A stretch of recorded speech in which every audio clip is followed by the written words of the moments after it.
જો મિત્રો આપણે અત્યાર સુધી જે સંવર્ધન કરાવ્યું એ ઉત્પાદકતા માટેનું હતું અને હવે આપણે રોગ પ્રતિરોધકતા માટે વનસ્પતિ સંવર્ધન કરાવીશું. આમ તો ફૂગ, બેક્ટેરિયા અને વાયરસ જેવા શ્રેણીબદ્ધ રોગકારકો વનસ્પતિમાં રોગ પેદા કરી શકે છે અને એમાં પણ ખાસ કરીને ઉષ્ણકટિબંધના વાતાવરણમાં જે વનસ્પતિ થતી હોય, જે પાકો થતા હોય એના ઉપર આ રોગકારકો વધારે અસર કરે છે અને આ રોગકારકો પાકોને 20થી 30% જેટલું નુકસાન કરે છે અને ઘણી વખત તો 100% નુકસાન પણ કરી શકે છે, સંપૂર્ણ પાકનો નાશ કરી શકે છે. તો હવે આવી પરિસ્થિતિમાં આપણે આ વનસ્પતિને આ રોગકારકોથી બચાવવું હોય તો શું કરવું પડે? એટલે ઘણા કહેશે કે જંતુનાશકોનો છંટકાવ કરો, ફૂગનાશકોનો છંટકાવ કરો. એવું નથી કરવું. આપણે એક નવી લેટેસ્ટ પદ્ધતિનો ઉપયોગ કરીશું. આપણે આ વનસ્પતિઓને રોગકારકોથી બચાવવા માટે આપણે હવે વનસ્પતિ સંવર્ધન કરાવીશું. બરાબર? આપણે વનસ્પતિ સંવર્ધન કરાવીને રોગકારક જાતિઓનું નિર્માણ કરી શકીએ છીએ અને આ જે રોગકારક જાતિઓ બનીને, રોગ પ્રતિરોધક જાતિઓ બનીને, એનાથી એક ફાયદો, તમે વનસ્પતિ સંવર્ધન દ્વારા જે રોગ પ્રતિરોધક જાતિઓ બનાવો છો ને, પછી એમાં ફૂગનાશક, જંતુનાશક કે જીવાણુનાશકનો છંટકાવ કરવાની જરૂર નહીં. પછી જરૂર નથી, એ ઓટોમેટિક પોતાની જાતે જ રોગ પ્રતિરોધક બની ગઈ છે.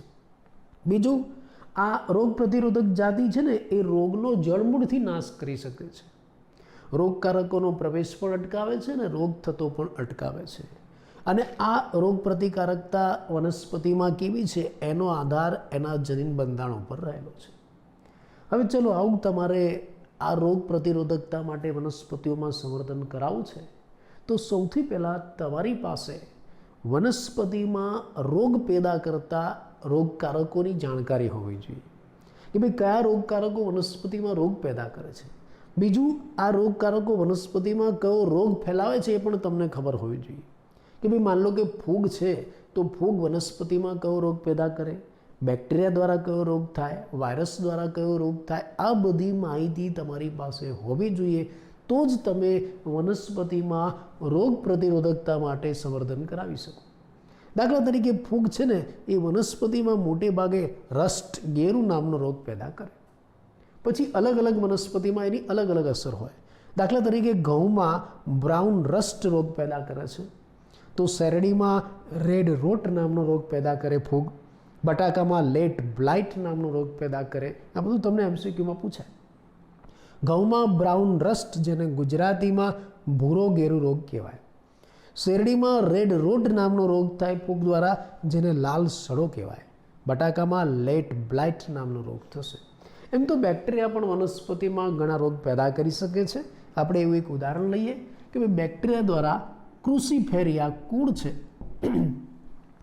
ક્રુસિફેરી કુળની વનસ્પતિમાં બ્લેક રોટ નામનો રોગ થાય છે. ક્રુસિફેરી એટલે કયું કુળ? રાઈનું કુળ. એટલે બેક્ટેરિયા છે રાઈના કુળની અંદર બ્લેક રોટ નામનો રોગ પેદા કરી શકે છે, જ્યારે વાયરસ પણ ઘણા બધા રોગ પેદા કરે છે. દાખલા તરીકે તમાકુમાં ટોબેકો મોઝેક નામનો રોગ પેદા કરે, સલગમમાં ટર્નિક મોઝેક નામનો રોગ પેદા કરે. એટલે તમારે રોગ પ્રતિરોધકતા માટે વનસ્પતિમાં સંવર્ધન કરાવવું હોય તો પહેલાં તમારી પાસે આવા રોગકારકો અને એનાથી ફેલાતા રોગો અંગેની જાણકારી હોવી જોઈએ. પછી તમે વનસ્પતિમાં સંવર્ધન કરાવીને નવી જાતિ બનાવી શકો છો. ચલો, હવે તમારે સંવર્ધન કરાવવું છે. રોગ પ્રતિરોધકતા માટે તમારે વનસ્પતિમાં સંવર્ધન કરાવવું છે. કેવી રીતે કરાવશો? બે રીતે થાય. એક તો આપણી પરંપરાગત સંવર્ધન પદ્ધતિ, જે આપણે ઉત્પાદકતામાં વાપરીતી ને જ પરંપરાગત સંવર્ધન પદ્ધતિ, અથવા બીજી નવી છે વિકૃત સંવર્ધન પદ્ધતિ. એટલે રોગ પ્રતિરોધક વનસ્પતિ જાતિ તમારે બનાવી છે સંવર્ધનથી, તો તમે બે પ્રકારે સંવર્ધન કરી શકો. એક તો પરંપરાગત સંવર્ધન પદ્ધતિ દ્વારા અને બીજું વિકૃત સંવર્ધન પદ્ધતિ દ્વારા. પહેલાં આપણે પરંપરાગત સંવર્ધન પદ્ધતિની વાત કરીએ, કેમ કે એને તો તમે ઓળખો છો. પરંપરાગત સંવર્ધન પદ્ધતિ એટલે બીજી નવી કોઈ નહીં, આપણે ઉત્પાદકતામાં આગળ જે સમજ્યા એ જ સંવર્ધન પદ્ધતિ. એમાં શું કરવામાં આવે?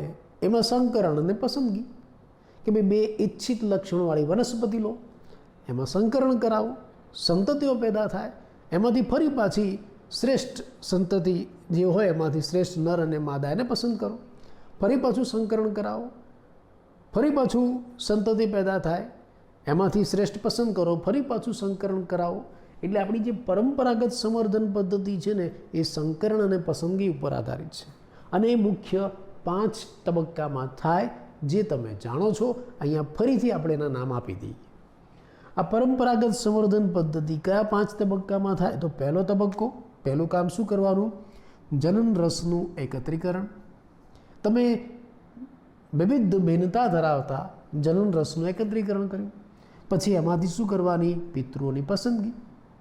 પિતૃઓની પસંદગી કર્યા પછી આ જે પસંદ કરેલા પિતૃઓ છે એની વચ્ચે સંકરણ કરાવો, ત્રીજો તબક્કો. સંકરણથી તમને જે સંકર જાતિ પ્રાપ્ત થાય એનું પસંદગી કરો, એનું મૂલ્યાંકન કરો, ચોથો તબક્કો. અને છેલ્લે તમને જે નવી જાતિ પ્રાપ્ત થઈ એનું પરીક્ષણ કરીને એની મુક્તિ કરાવો. તો આ 5 તબક્કાની અંદર પરંપરાગત પદ્ધતિ દ્વારા આપણે સંવર્ધન કરાવીએ છીએ. બસ આ જ પદ્ધતિ તમે અહીંયા પણ વાપરી શકો છો. કયા 5 તબક્કા? ફરી એકવાર કહી દઉં, તમે જાણો જ છો. જનન રસનું એકત્રીકરણ, પિતૃઓની પસંદગી, પસંદ કરેલા પિતૃઓનું સંકરણ, સંકર જાતિ છે ને એની પસંદગી અને મૂલ્યાંકન, અને છેલ્લે નવી જાતિનું પરીક્ષણ અને મુક્તિ.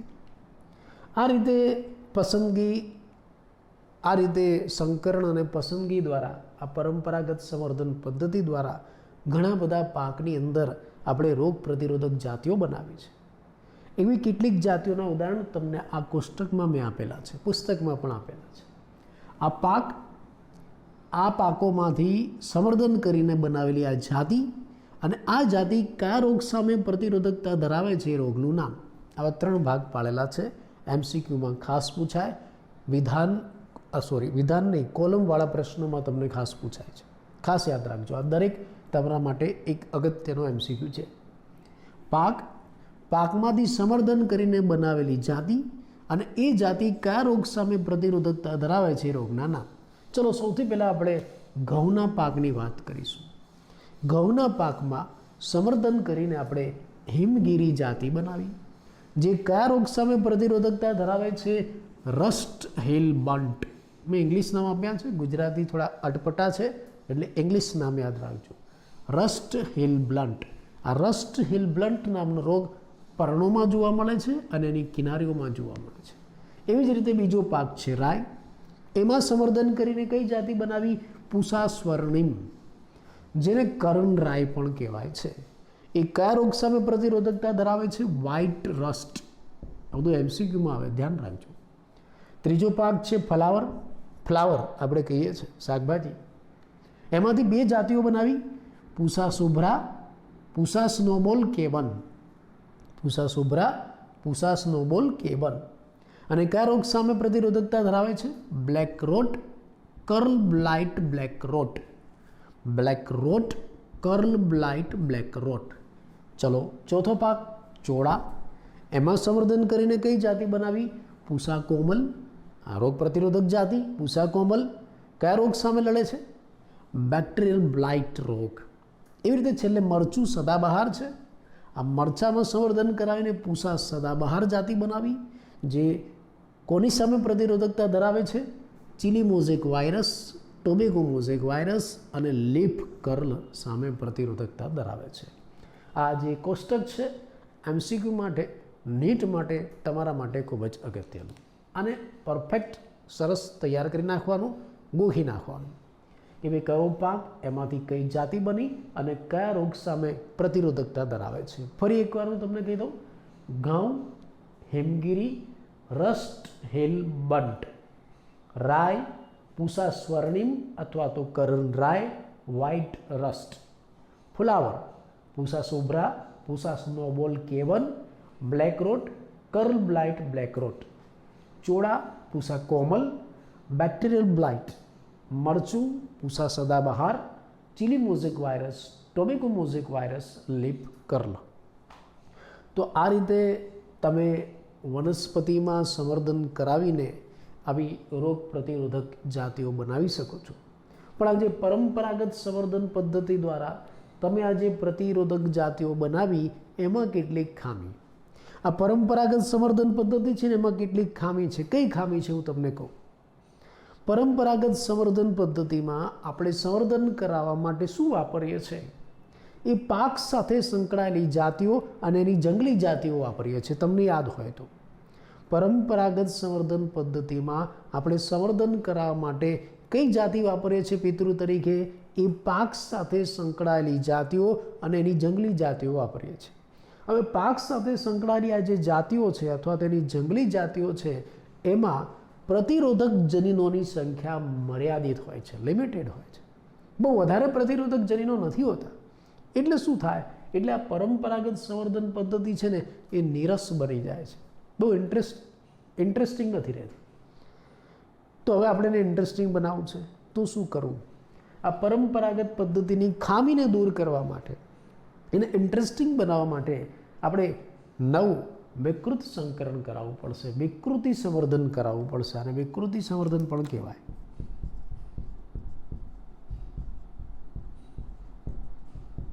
વિકૃતિ સંવર્ધન કરાવીશું જે પરંપરાગત સંવર્ધનથી અલગ છે. પરંપરાગત સંવર્ધનમાં તો આપણે શું કરતા હતા? આપણે જે પાકનું આવું પરંપરાગત સંવર્ધન કરાવવું છે એ પાકની અમુક સંકળાયેલી જાતિઓ છે, જંગલી જાતિઓ છે, એની વચ્ચે સંકરણ કરાવી. પણ એમાં શું બન્યું કે તમે આવી જે જંગલી જાતિ લો છો અથવા તો એની સાથે સંકળાયેલી જાતિઓ લો છો એમાં પ્રતિરોધક જનીનો ઓછા છે, તો તમને આવી સુધારેલી કે નવી જાતિઓ, રોગ પ્રતિરોધક જાતિઓ ઓછી મળશે. એટલે બહુ ઇન્ટરેસ્ટ નહીં રહે બનાવવામાં. હવે આપણે એને ઇન્ટરેસ્ટિંગ, રસપ્રદ બનાવવું છે તો આ પદ્ધતિની જગ્યાએ આપણે આ બીજી પદ્ધતિ વાપરીશું. કઈ? વિકૃત સંકરણ અથવા તો વિકૃતિ સંવર્ધન એવું એને કહેવાય. આમાં શું કરવામાં આવે છે? નામ ઉપરથી જ ખ્યાલ આવે. આમાં તમારે જે વનસ્પતિઓમાં સંકરણ કરવાનું છે ને એમાં વિકૃતિ પ્રેરવામાં આવે, પછી સંકરણ કરાવાય. આમાં ડાયરેક્ટ સંકરણ કરાવાતું. તમે જંગલી જાતિ પસંદ કરી લો અથવા તો એની સાથે સંકળાયેલી બીજી વનસ્પતિ જાતિ પસંદ કરી લો સારા લક્ષણોવાળી, અને એની વચ્ચે ડાયરેક્ટ સંકરણ કરાવતા હતા. પણ આમાં એવું નથી. તમે જે પિતૃ પસંદ કરો છો ને એમાં પહેલાં વિકૃતિ પ્રેરવાની, પછી સંકરણ કરાવવાનું. વિકૃતિ એટલે શું? પ્રશ્ન એ થાય. તો અહીંયા આપણે એની વ્યાખ્યા આપી છે જે તમે જાણો છો કે ભાઈ આનુવંશિક ભિન્નતા પ્રેરવા માટે જનીનમાં રહેલા નાઇટ્રોજન બેઝના ક્રમમાં ફેરફાર કરવાની પ્રક્રિયા. આનુવંશિક ભિન્નતા પ્રેરવા માટે જનીનમાં રહેલા નાઇટ્રોજન બેઝના ક્રમમાં ફેરફાર કરવાની પ્રક્રિયા, જેને શું કહેવાશે? વિકૃતિ કહેવાય. ફરી એકવાર, આનુવંશિક ભિન્નતા પ્રેરવા માટે જનીનમાં રહેલા અથવા તો જનીન બંધારણમાં રહેલા નાઇટ્રોજન બેઝના ક્રમમાં ફેરફાર કરવાની પ્રક્રિયા એને વિકૃતિ કહેવાય છે. જો આ રીતે તમે જનીનમાં ફેરફાર કરી નાખશો તો શું થાય? લક્ષણો બદલાઈ જાય. કેવા લક્ષણો આવે? પિતૃથી અલગ પડતા. એટલે આ રીતે તમે વનસ્પતિમાં વિકૃતિ પ્રેરો છો તો વનસ્પતિના લક્ષણો બદલાઈ જશે. અને કેવા લક્ષણો આવશે? પિતૃથી અલગ. હવે બીજો પ્રશ્ન એમ થાય કે આ વિકૃતિ કેવી રીતે પ્રેરાય? આ વિકૃતિ તમે કૃત્રિમ રીતે પ્રેરશો, કાં તો રસાયણોની મદદથી, રસાયણની સારવાર આપીને, અથવા તો પછી ગામા વિકિરણો જેવા વિકિરણોની સારવાર આપીને તમે વનસ્પતિમાં વિકૃતિ પ્રેરી શકો છો. વિકૃતિના કારણે જે વનસ્પતિ સર્જાય છે ને એ વનસ્પતિમાં કેટલીક વનસ્પતિજન્ય પદાર્થો પેદા થાય છે. એના જનીન બદલાઈ ગયા ને એટલે એક નવો પદાર્થ બને. એ નવો પદાર્થ છે એને અલગ તારવી લો, સાથે સાથે એના ઇચ્છિત જનીનને ઓળખી પણ લો. આવું તમે કરી શકો છો. આ રીતે તમે કોઈ વનસ્પતિ પાકમાં વિકૃતિ પ્રેરી. વિકૃતિ પ્રેર્યા પછી તમને જે તમે કૃત્રિમ રીતે તમારી જાતે તમારી ઈચ્છાથી ઈરાદાપૂર્વક એમાં વિકૃતિ પ્રેરી છે. અને તમે કેવી વિકૃતિ પ્રેરો છો કે જેથી એ વનસ્પતિમાં સારું લક્ષણ આવે. સમજાયું? આપણે વનસ્પતિમાં કેવી વિકૃતિ પ્રેરવાની છે કે જેના કારણે એમાંથી લક્ષણ બદલાઈ જાય, પિતૃ કરતાં અલગ, પણ એ અલગ લક્ષણ કેવું હોય? સારું હોય. એવી વિકૃતિ પ્રેરવાની છે. તો તમે કોઈ પાકમાં, કોઈ વનસ્પતિમાં આવી વિકૃતિ પ્રેરી, અને આવી વિકૃતિ પ્રેરેલી વનસ્પતિ છે એમાંથી ડાયરેક્ટ સારી નિપજનો તમે ઉપયોગ કરી શકો છો અલગ કરીને, અથવા તો એ વનસ્પતિનો ડાયરેક્ટ ઉપયોગ કરી શકો છો બહુગુણન કરાવીને. અથવા તો હવે આપણે શું કરવાનું છે? આપણે અહીંયા એવી વિકૃતિ પ્રેરેલી જે વનસ્પતિ છે ને એની વચ્ચે સંકરણ કરાવવાનું છે. માટે જેને શું કહેવાય છે? વિકૃતિ સંવર્ધન. જો આપણી આ પરંપરાગત પદ્ધતિ હતી ને એમાં આપણે જે વનસ્પતિઓ વાપરીને એમાં રોગ પ્રતિરોધક જનીનો નહોતા અથવા તો બહુ લિમિટેડ હતા, એટલે હવે આપણે નવી પદ્ધતિ વાપરી, કઈ? વિકૃત સંકરણ, વિકૃતિ સંવર્ધન. આમાં આપણે શું કરીએ છીએ? આપણે વનસ્પતિમાં એના જનીનમાં ફેરફાર કરીને એવા જનીન બનાવીએ છીએ કે જે રોગ પ્રતિરોધકતા ધરાવે. સમજાઈ ગયું? આપણે વનસ્પતિના જનીન બંધારણમાં ફેરફાર કરીને એવા જનીન બનાવીએ છીએ કે જે રોગ પ્રતિરોધકતા ધરાવે. બસ આવી વનસ્પતિ તમારે બનાવવાની, એને પિતૃ તરીકે પસંદ કરવાની અને એની અંદર તમારે સંકરણ કરાવવાનું. એને શું કહેવાશે? વિકૃતિ સંકરણ, વિકૃતિ સંવર્ધન. કેવી રીતે થાય આપણે આનો આગળ અભ્યાસ કરીએ. એની પહેલાં હું આટલું તમને ફરી એકવાર શાંતિથી કહી દઉં.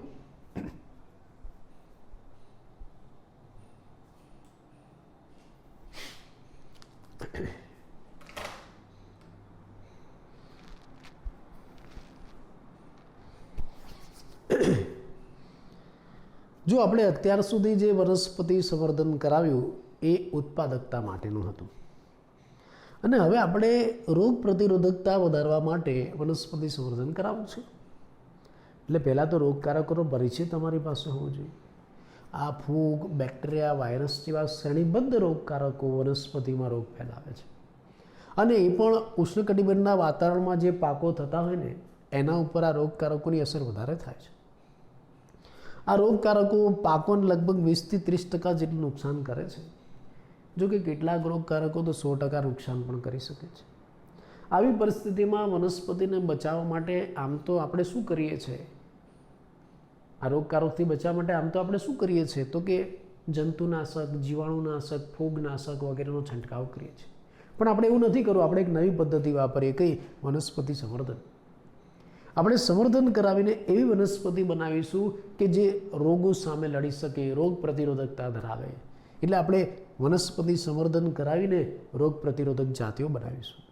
આવી રોગ પ્રતિરોધક જાતિ તમને બનાવો એટલે એક ફાયદો, પછી તમારે એ વનસ્પતિ જાતિ ઉપર ફૂગનાશક, જીવાણુનાશક કે જંતુનાશકનો ઉપયોગ કરવાની જરૂર નહીં. બીજું, એ વનસ્પતિમાં પહેલેથી જ રોગ સામે લડવાની ક્ષમતા છે. એટલે રોગનો ફેલાવો એ અટકાવી શકે છે, જળમૂળથી રોગને નાશ કરી શકે છે અને એનો આધાર, આ રોગ પ્રતિકારકતાનો આધાર એ વનસ્પતિમાં રહેલા જનીન બંધારણમાં છે. હવે તમારે આવું રોગ પ્રતિરોધક વનસ્પતિ સંવર્ધન કરાવવું છે તો સૌથી પહેલાં તમારી પાસે વનસ્પતિને રોગ પ્રેરતા રોગકારકોની માહિતી હોવી જોઈએ અને આ રોગકારકો વનસ્પતિમાં કયા રોગો ફેલાવે છે એ પણ તમને ખબર હોવી જોઈએ કે ભાઈ ફૂગ દ્વારા આ રોગ થાય, બેક્ટેરિયા દ્વારા આ રોગ થઈ શકે, વાયરસ દ્વારા આ રોગ થઈ શકે, તમને ખબર હોવી જોઈએ. દાખલા તરીકે ફૂગની વાત કરીએ તો ફૂગ ઘઉંમાં બ્રાઉન રસ્ટ, શેરડીમાં રેડ રોટ, બટાકામાં લેટ બ્લાઇટ એવો રોગ ફેલાવી શકે છે. એમ તો બેક્ટેરિયા પણ ક્રુસિફેરી કુળની વનસ્પતિમાં બ્લેક રોટ નામનો રોગ ફેલાવી શકે છે. વાયરસ તમાકુમાં ટોબેકો મોઝેક, સલગમમાં ટર્નિક મોઝેક રોગ ફેલાવી શકે છે. હવે તમારી પાસે આ રોગકારકો અને એનાથી થતા રોગોની માહિતી છે. હવે એના માટે તમારે સંવર્ધન કરાવવું છે, નવી જાતિ બનાવી છે. તો તમે સંવર્ધન કેવી રીતે કરાવશો? બે રીતે થાય. એક તો આપણી પરંપરાગત સંવર્ધન પદ્ધતિ જે આપણે ઉત્પાદકતામાં વાપરી હતી અને બીજું વિકૃત સંવર્ધન પદ્ધતિ. પરંપરાગત સંવર્ધન પદ્ધતિ કેવી રીતે કરાવાય તમે જાણો છો. 5 તબક્કામાં થાય. જનનરસનું એકત્રીકરણ, એમાંથી પિતૃઓની પસંદગી, પસંદ કરેલા પિતૃ વચ્ચે સંકરણ અને જે સંકર જાતિ બને એની પસંદગી અને મૂલ્યાંકન, છેલ્લે નવી જાતિનું પરીક્ષણ અને મુક્તિ. આ રીતે ઘણા બધા આપણે પાકો છે એની આવી સંવર્ધિત જાતિઓ બનાવેલી છે જે જુદા જુદા રોગો સામે પ્રતિરોધકતા પ્રાપ્ત કરે છે. અહીંયા આપણે એનું લિસ્ટ બનાવેલું છે. પાક, એમાંથી વનસ્પતિ સંવર્ધન દ્વારા તૈયાર કરેલી જાતિ અને આ જાતિ કયા રોગો સામે પ્રતિરોધકતા ધરાવે છે એ બાજુમાં આપેલું છે. ફરી એકવાર કહી દઉં ટૂંકમાં, ઘઉંમાંથી હિમગીરી જાતિ જે રસ્ટ હેલબન્ટ સામે પ્રતિરોધકતા ધરાવે. રાય પૂસા સ્વર્ણિમ અથવા તો Karan Rai white rust. Flower Pusa Shubhra, Pusa snowball K1 black rot, curl blight black rot. ચોળા પૂસા કોમલ બેક્ટેરિયલ બ્લાઇટ. મરચું Pusa Sadabahar, chilli mosaic virus, tobacco mosaic virus, leaf curl. પણ જો તમે પરંપરાગત સંવર્ધન પદ્ધતિથી આવી રોગ પ્રતિરોધક જાતિઓ બનાવવાનું વિચારો તો એમાં એક ખામી કે ભાઈ પરંપરાગત સંવર્ધન તમે જે કરાવો છો એમાં પિતૃ તરીકે તમે એ પાક સાથે સંકળાયેલી જુદી જુદી જાતિ અથવા તો એની જંગલી જાતિઓ વાપરો છો. પાક સાથે સંકળાયેલી જે જુદી જુદી જાતિઓ છે અથવા તો જંગલી જાતિઓ છે એની અંદર રોગ પ્રતિરોધકતા માટેના જનીનો ખૂબ જ ઓછા હોય છે, તો તમને આ પરંપરાગત સંવર્ધન પદ્ધતિ દ્વારા વધુ સંવર્ધિત અથવા તો રોગ પ્રતિરોધક જાતિઓ નહીં મળે, એટલે એ નિરસ થઈ જશે. તો આપણે એને ઇન્ટરેસ્ટિંગ બનાવવું છે, રસપ્રદ બનાવવું છે, તો આપણે આ પરંપરાગત સંવર્ધન પદ્ધતિની જગ્યાએ એક નવી પદ્ધતિ વાપરીશું. કઈ? વિકૃતિ સંવર્ધન પદ્ધતિ અથવા તો વિકૃત સંકરણ કરાવીશું. આમાં તમારે શું કરવાનું? તમે જે પિતૃ તરીકે વનસ્પતિ પસંદ કરો છો ને એમાં વિકૃતિ પ્રેરવાની. કેવી વિકૃતિ? એવી વિકૃતિ કે જે એની અંદર રોગ પ્રતિરોધકતા પ્રેરે, સારી વિકૃતિ, રોગો સામે લડવાની વિકૃતિ. એટલે આપણે વનસ્પતિમાં વિકૃતિ પ્રેરવાની છે. વિકૃતિ એટલે શું? વિકૃતિ એટલે શું? તો કે આનુવંશિક ભિન્નતા પ્રેરવા માટે જનીન બંધારણમાં રહેલા નાઇટ્રોજન બેઝના ક્રમમાં ફેરફાર કરવાની પ્રક્રિયા. આવો ક્રમનો ફેરફાર તમે કરી નાખશો, જનીન બદલાઈ જશે, લક્ષણો બદલાઈ જશે, નવું લક્ષણ આવશે જે પિતૃથી અલગ પડે, અને એ પણ કેવું? આપણા માટે ફાયદાકારક, રોગકારકો સામે લડી શકે એવું લક્ષણ આપણે લાવવાનું છે. આ વિકૃતિ આપણે કેવી રીતના પ્રેરીશું? રસાયણો દ્વારા, ગામા વિકિરણો દ્વારા કે અન્ય વિકિરણો દ્વારા. તમે આવી રીતે આ વિકિરણો કે રસાયણો વગેરેની સારવાર આપીને કોઈ વનસ્પતિ તૈયાર કરી. એ જે વનસ્પતિ તૈયાર કરી એમાં અમુક વનસ્પતિજન્ય પદાર્થો બનશે આ વિકૃત જનીનમાંથી. એને તમે અલગ કરી શકો, એનો ઉપયોગ કરી શકો, એમાં રહેલા ઇચ્છિત જનીનને ઓળખી શકો, અને આ જે વિકૃતિ પ્રેરેલી વનસ્પતિ તમને મળી છે એનો પિતૃ તરીકે તમે ઉપયોગ કરો, એને પિતૃ તરીકે પસંદ કરો, અને પછી એની વચ્ચે સંકરણ કરાવો, તો એને શું કહેવાશે? વિકૃતિ સંવર્ધન. આ કેવી રીતે કરાવાય આપણે નેક્સ્ટ લેક્ચરમાં જોઈશું.